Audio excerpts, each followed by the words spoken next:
I am Beto, and you're watching A Modern Immigrant. Welcome, everybody, to a new episode of Modern Immigrant. As always, I'm so excited to be here bringing you new episodes on another Monday. Remember that we have episodes both in Spanish and in English, so you can select the one that you prefer. Today, we're going to be talking with Amin. Amin emigrated from Iran about 7 years ago to the USA. He arrived to New York and he faced many challenges, even homelessness. Amin is an entrepreneur. He has three startups right now that he's going to be talking about, all of them with us. And he also holds his full-time job. So he's going to talk about how does he manage his time, how has been able to create so many amazing startups as an immigrant facing tons and tons of challenges. I really enjoy talking to him. I really enjoy the hope that he gave me as how much we can do as immigrants if we just keep trying. So I really hope you enjoy this conversation. As a reminder, you can always check out our Instagram at Modern Immigrant, where we have a ton of information, resources, and you get to connect and learn a little bit more from the guests. We also have a website, modernimmigrant.net, where you can listen to the episodes, you can buy our merch, you can support the podcast, you can do all of those fun things over there. So go ahead and check it out. You can also join our book club that's also on our website. Remember that down below in this description of this episode, you can get to click on those links so you can connect with Amin, check out his startups, learn about what he's doing as a designer, and just the cool stuff that he's creating. It's really, really inspiring. Don't forget to subscribe to our YouTube channel or to any of the platforms that you might be listening to us today. That helps us like you have no idea. So thank you so much one more time for being here and enjoy this conversation. Bye. This podcast is brought to you by buymeacoffee.com/modernimmigrant. Thank you for the support. And today we have Amin at Modern Immigrant, and I'm really, really excited. Welcome, Amin. Hi, thank you so much for having me on your podcast. Thank you. No, thanks to you for making it possible and for wanting to come here and share your story. That's always Yeah, great. absolutely. So, I mean, why don't we start by hearing when did your immigration journey start and from where to where? Yeah, so I'm originally from Iran. I always had the passion for product design, development, making new things, helping people, and starting companies. So I left my hometown, my family, and everybody almost 7 years ago just to Wow. pursue my dreams and came to New York to go to City College to continue my education in mechanical engineering. And now I'm a product designer and I have some story to share. I'm sure you do. And that sounds amazing that you had that dream and that desire, to pursue that dream. Again, I repeat that, but I think it's really powerful to hear that. And I mean, you landed in New York. How was that experience of arriving to New York from Iran? Like, what are some of the differences? What were some of those cultural shocks? So the problem that I faced the first night in New York was a little mistake in my registration at City College Hmm. that I realized I don't have a dorm room. And on January night, very cold, very snowy, around 10 p.m., I realized I don't have a place to go. And I didn't have anywhere to sleep, no friends, no family. And it was just me, my backpack, two wheelie bags, and off to a great start. Yeah. So for weeks, I was homeless. I slept in the library, in the laboratories, and taking shower at the gym. But this was like the hard part was that I left a life of relatively comfort, and I had everything that I needed at that time in Iran. The problem was that I knew our industry is not going anywhere, Mm. and some family issues that I couldn't really do things that I was really passionate about, and everything was kind of forced on me, and I couldn't really accept that. Mm. So when I came here, it was extremely difficult at the beginning, but I didn't accept failure as a result, and I kept trying and trying Yeah, that is, thank you for sharing that. I mean, that experience, it sounds like it was really difficult, but it also sounds like a thing that a lot of immigrants can connect and resonate with, Yes, they right? can Like relate. Yeah. those little mistakes that we make. Like I remember I also, when I arrived to the US in New Hmm. York, I told a friend, "Oh, I'm in this airport," and I didn't realize that I was on another one, right? Like those Oh little wow. things that Yeah. you're not maybe ready, you assume that things are similar than in your home country, or that you have that security from your home country, but then you realize that no, things here work differently, right? So Yes. I can Exactly. imagine that. Do you have any like support system when you arrived? Did you have friends, family here, or you were kind of like by yourself? There was one person that I knew from Okay. Iran, and when I got here, realized he was not the person that I knew. He was trying to take advantage of me from the designs and projects that I had. That he wanted to take full credit, and in return, he would help me with living accommodations. And of course, I didn't accept that, and that caused me to experience what happened. Right. Yeah. And I mean, yeah, it sounds like it was difficult. Was anything you feel like, did you find something, especially during your years at school, that help you get through those years, or that help you with, yeah, with feeling more confident or adapting to this culture? Well, not necessarily the school, because I I always wanted to work in the U.S. and start companies, and the school was my way of getting my visa and and continuing my education. And I was always passionate about making products. So at school, learning about mechanical engineering, I was trying to find ways to apply that knowledge into product design. So that part was really helpful. But like a lot of other immigrants, I was doing jobs on the side, like teaching courses that I knew really well, mostly software in product design and architecture.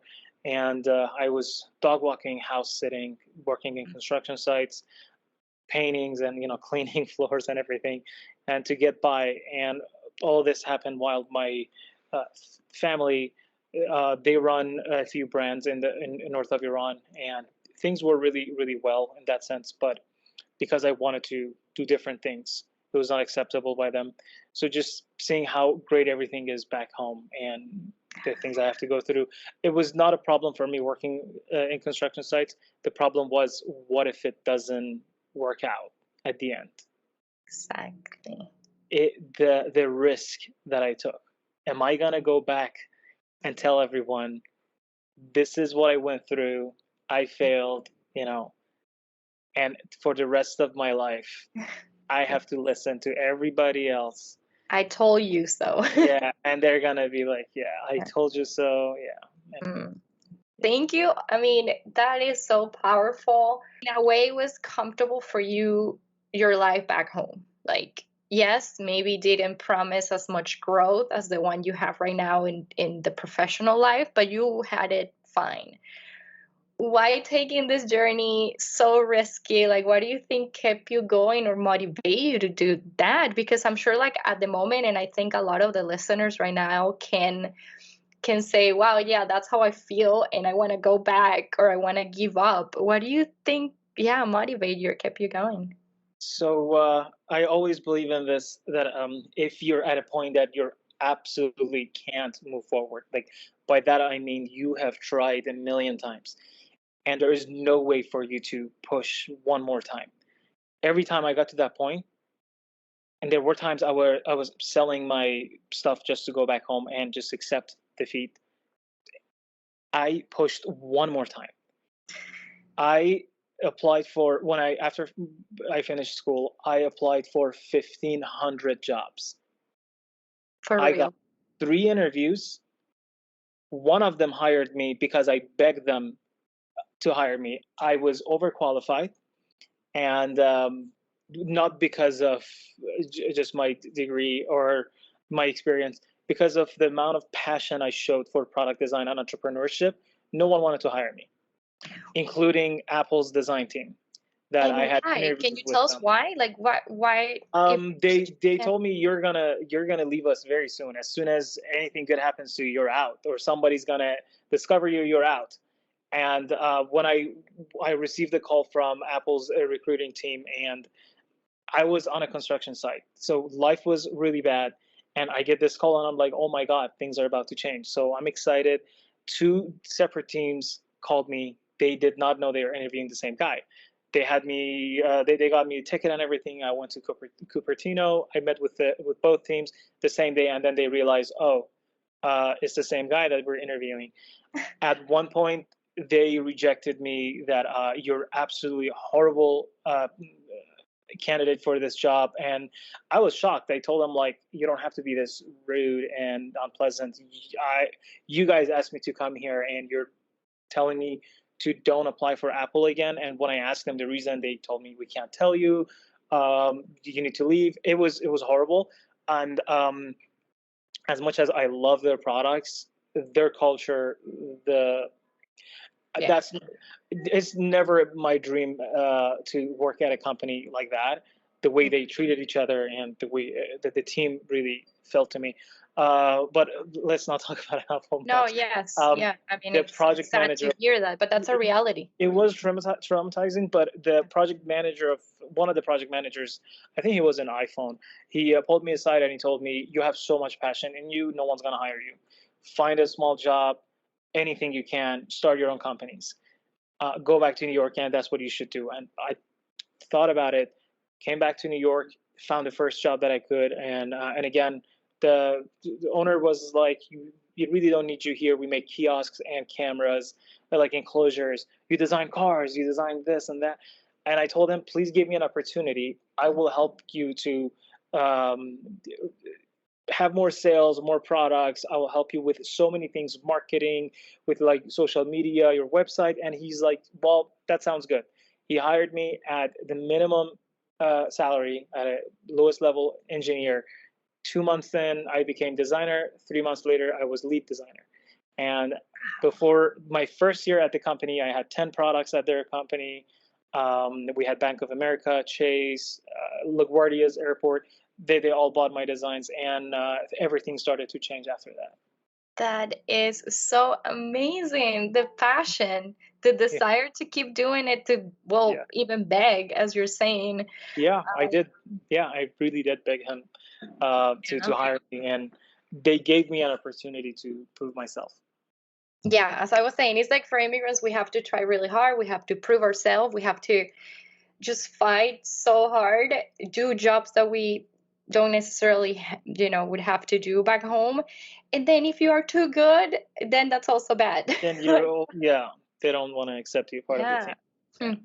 What did you learn from doing and having to do so many stuff during your immigration to prove your worth? Like to do different jobs, to be creative about the way you apply to jobs. Like, what did you learn about yourself in that process? I realized that I'm really tough when it comes to problem solving, and Mm, I don't really easily give up. I mean, it was extremely hard. I had a long depression, and it took me a few years to really get out of that. It was mentally hurting me really, really bad, mm. and it's been almost 7 years that I haven't went back home. I Wow. haven't seen my family, and my sister actually came to the U.S. to continue her study, and I saw her after almost 6 years. It was a few months ago, which was very emotional, and I posted the video the moment we met on my Instagram, and but haven't seen my parents, and I'm the firstborn. Love my mom to death, but it is hard. But that's the price of being an immigrant, and just I would say aiming a little too high. Maybe if I played it a little easier, things would have been different. Yeah. Yeah. What do you think has helped you during those difficult times of missing home and missing your family? How do you cope with that? Because I hear you, right? I hear how you say, well, that's the price that sometimes we have to pay as immigrants for aiming higher, for just wanting something different. But yeah, something that you can give to the listeners that might be feeling that way. And, coping with the missing your family. It's not really easy, especially if you have a special bond uh, with your parents. Um, it kind of cost me my mental health, I would say. Like, yeah, I have mood swings now, which I'm aware of it. I won't let it affect other people. Like, I Mhm. try to like control it myself, let it pass. Like when things are extremely well and everything is happening really good, I'm really excited. 10 minutes later, it brings me all the way down to a point that everything is dark. Like, everything is happening for you, everything is exciting, but you are at the darkest time of your life, and it keeps happening Mm, every week, sometimes every day. And I know where the problem's coming, but I feel like it's not, I mean, it's something I can deal with, but mhm. for a lot of people, they might not be able to go through this. Yeah. And when a lot of people ask me about, oh, coming to they see my stories, my videos, and they're like, oh my God, we want that. And I keep telling them, no one posts the hard moments. I can't personally do that. What you see is the best moments of my life. Do Mm. not compare that to what you have right now, or imagine that when you come to the US, someone's going to pick you up at an airport, take you to your house, pay for your car. Like, a lot of people actually think that's That how it it's is. like that. If you Yeah. are a genius, you have a good head on your shoulder, the US government's gonna come after you too. It's like, no, not even in the movies. That doesn't happen. And Yes. when I tell people that it really took me that many job applications to find a job, and well, I mean, fast forward a few years later, a very good company in New York hired me as their director of design, which right now I'm designing for major brands, including Amazon, Facebook, for their headquarter. And Congratulations. yep, thank you. That's awesome. And yeah, I'm working on really great products, but it took me years of struggling. Yeah. Thank you for highlighting that. And I think that was a big reason why I wanted to create this podcast, right? Because there's so much we don't get to talk about and Yes, share. Because, as you said, we're not going to be just sharing all of the terrible moments when yes, we are exactly. crying and missing home and applying for jobs that we don't get. We share the Yes, good ones. We share the one day a month where something amazing happened in our life. And so hearing your experience and hearing your story really can inspire others to say, hey, he also struggled and look at yeah. him now, right? Like how you continue to grow and achieve so many things. And I think that leads me to the next question, which is, yeah, what are you doing right now, since we have been hearing your journey and into applying for jobs and finding opportunities, which it has been hard. How have you landed the current opportunities you have? What are you currently working on? Well, the way I got this position was through a friend Okay. that we worked together at the previous company, Mm. and they've seen me grow. They've seen me learn new skills. Every month, I would come up with like new skills in AR, VR, and everything that's like gaming. I would just jump on it, work on it, and add that to my set of skills. Not to add it to my portfolio, but to develop better products. And Yes. having an engineering background and passion for product design, like industrial design, and then prototyping, 3D printing, and game design, it all helped me to be like a not a one man team, but if I have an idea, a concept, it takes me less than a day to turn it into something manufacturable. So that really helped me to get this next opportunity, which there was no position available. There was no department. They hired me to start the whole department of design, come up with products, launch it, and we're actually had some successful meetings lately. Very soon, some of these designs are going to be all across the U.S., and I'm really excited about it. That is so cool. Congratulations Thank you. again. I mean, it just shows how that persistency, right? Like you were so persistent and constant and saying, hey, this is what I'm worth. This is what I can do. And Yes. sometimes really, I mean, what I think it's so important about what you're saying is that we need to start, that we need to be confident about what we know and who we are, because other people are not going to come and tell and say that to you, right? Like, Yes. come to my, company. You're great and work for me. Like, Never it's happens. Yeah. it never happens like that. But Yeah. sometimes we don't even believe in our, yeah, in our strength, in our, in the power that we have to create things. And I think that being an immigrant has given you that creativity and resilience as well, right? It's like Yes. look at things Exactly. from a deeper perspective, don't you think? Yes. A lot of the times you compare yourself to Americans and you see the comfort they have, the opportunities they have, uh, but you have to always know it doesn't apply to you as an immigrant. I have friends that I got them more than 5 jobs where I had to struggle finding one. And they would reject it just because, oh, I'm not feeling good today.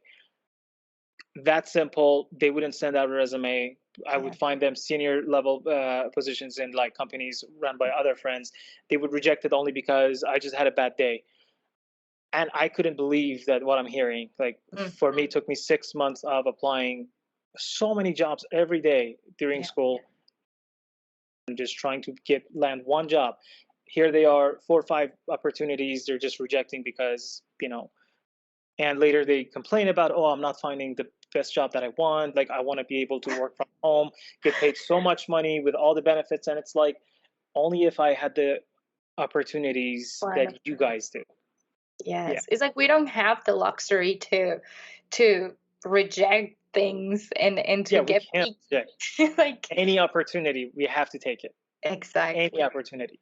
Mhm. And to answer your question of how things kind of like happen Yeah. and how trying to grow my startups and um, myself as a designer entrepreneur, I realized networking and just being honest with people has helped me a lot. When I tell people about my future plans or ideas that I have, I show them how I executed my previous plans, and then Mm. I tell them about my future plans. And that's when they believe in me. They come on board, help me with growing my business and my ideas. So now I have 3 startups in New York, and well, these are all ideas that I filed the company, patents, trademarks. I have the products, they've been working, and I'm now collaborating with other brands, but I have to have my full-time job like every other entrepreneur. It's not American or immigrant. Any entrepreneur who starts Yes. from the bottom without friends and Mm. family money, they have to keep their job and do their fun project on the side. So Yes. it has been a little difficult having too many projects on the side, but with the all the good friends that I have around me, I managed to make them work. That's exactly what I was gonna ask. Like, how do you manage your time? Like Yeah, 3 startups, you said, plus your my job, full-time full-time job. job. Yeah, Wow, that is a yeah. lot. Yeah. Yes, What sleep are could be challenging. Yeah, exactly. What are your goals with your startups? Like, what can you share with us about what's next in your entrepreneurship journey? So, I would love to jump on industries that I believe they're missing something, and I could provide a solution for that. My first startup is called Blue Heart Hero. I co-founded it with my best friend Jet Tango. We actually moved in together to spend more time together to work on the project, and it's been going really well. It's We started this project to have designers share their ideas that are 3D printable, and they help people with limb difference or disability.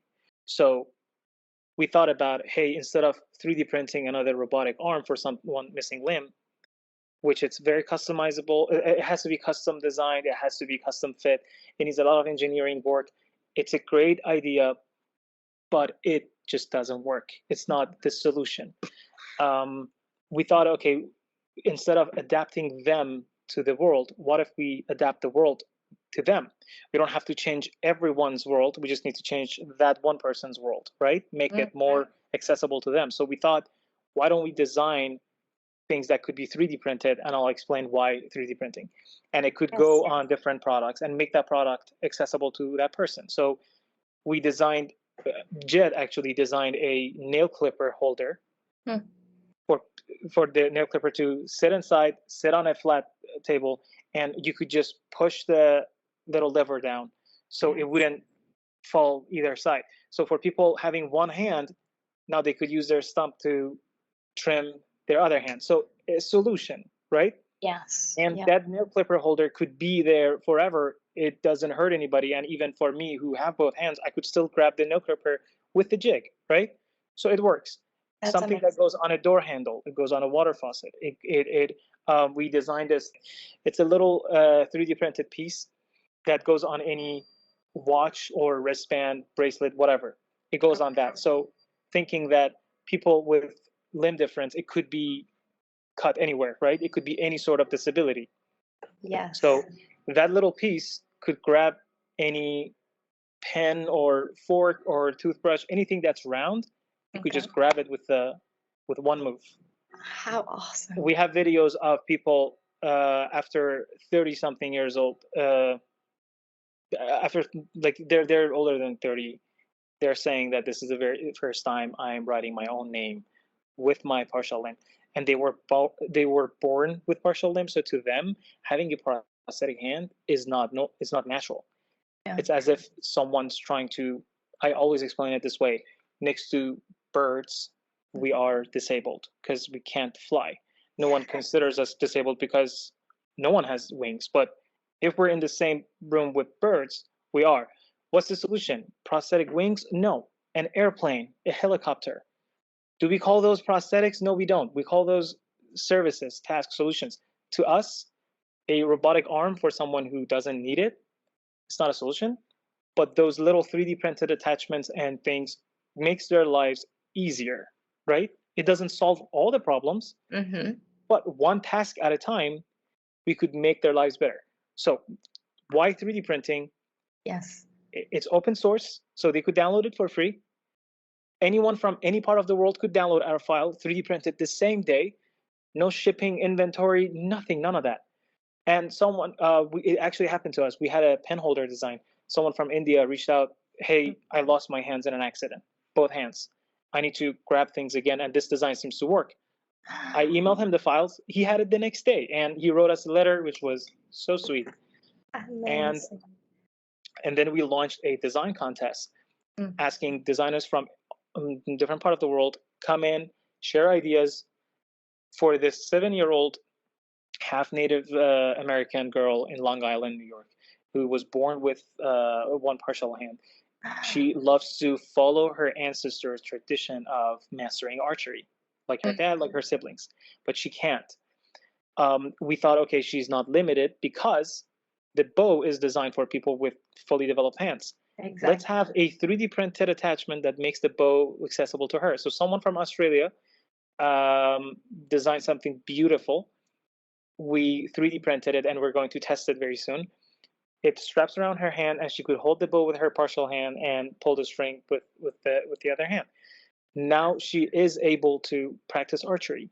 So thinking about it as the problem lies in the design of the products around us, Yes. not the people. The whole mission of Blue Heart Hero kind of like educated us to think about products differently. Hey, if we could fix the products, we could design products from scratch that are differently designed.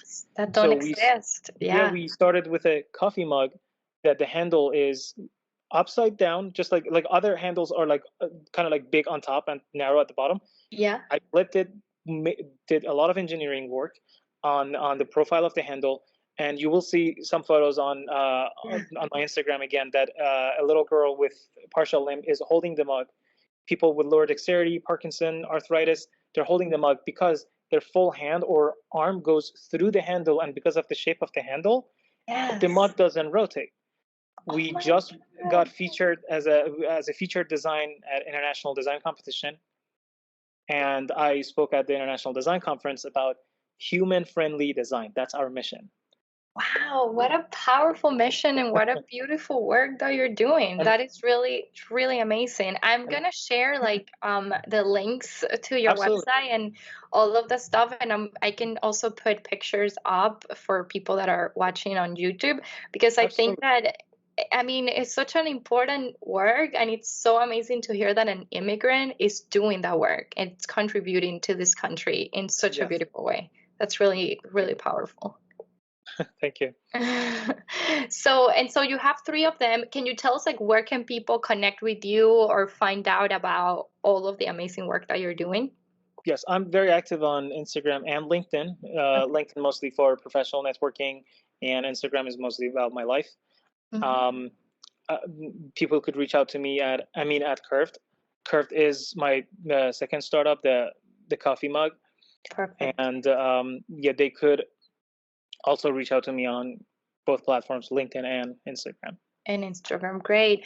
Is there Yes. any last message that you would like to leave to some of the immigrants that are listening, that wanna, start that journey of being entrepreneurs, designers, Yes. create things, but they feel like, but I'm an immigrant, I don't Yeah. have the job, I don't know if I'm gonna apply. What could you tell them? Um, I have two advices. One is immigrants are built differently. We get the job done. So don't compare yourself to other people. I'm not going to say just Americans. Like you could be an immigrant in Canada, you could be an immigrant in Iran. Don't compare yourself to the people in that country. We work harder. We don't give up that easily. And two, the opportunity is right around the corner. You just got to open your eyes to see it. And when you do, grab and run with it. Yes, and as you said, just push a little more, like Just push a little more. just hang in there Yeah. for a little moment, a little one more day, and things are Yeah. really gonna. Be I mean, reasonable, but push, as much as you can. yeah. Oh, I mean, thank you so much. This was such an amazing conversation. I feel inspired by all the work that you're doing. I can't wait to continue to follow your journey and see all of the Thank you. amazing things you're gonna create. I know it's gonna be like that. And yeah, thank you for coming to Modern Immigrant. Yeah, thank you so much for having me on your podcast. Yay! Thank you so much one more time for tuning in. I'll see you next week. Bye. Adios.